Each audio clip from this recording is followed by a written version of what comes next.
Okay. You're just going to pick the numbers right there, and your question is flash on the screen. Okay.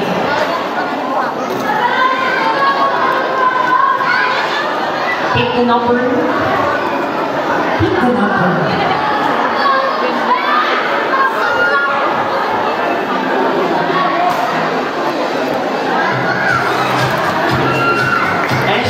Number 1.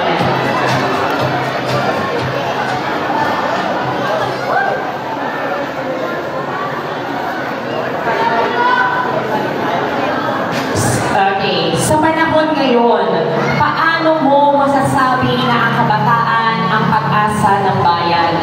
Kung karamihan nito ay nasasakot sa iba't ibang krimen, illegal na droga, at maagang pagbubuntis, maituturing pa rin ba silang pag-asa sa gitna ng mga negatibong imahe nila?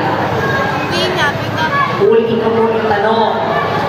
Sa panahon ngayon, paano mo masasabi na ang kabataan ay ang pag-asa ng bayan kung sa karamihan nito ay nasasakot sa iba't ibang krimen, illegal na droga, at maagang pagbubuntis?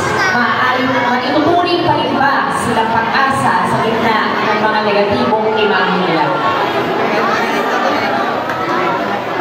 Thank you for that wonderful question.